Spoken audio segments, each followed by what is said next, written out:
For everybody that thinks that you don't need furnace maintenance or don't know that you need furnace maintenance, here's a perfect example of what happens to a system when it's not maintained.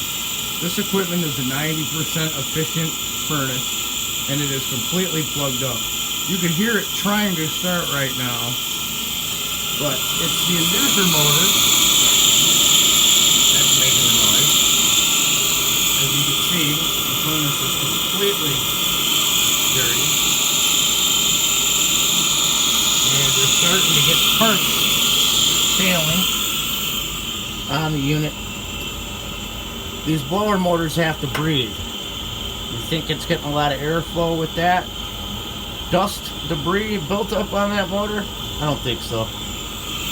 Long story short, the repairs from lack of maintenance on this 8-year-old furnace is going to require a new installation because of maintenance negligence. Get your furnace tuned up.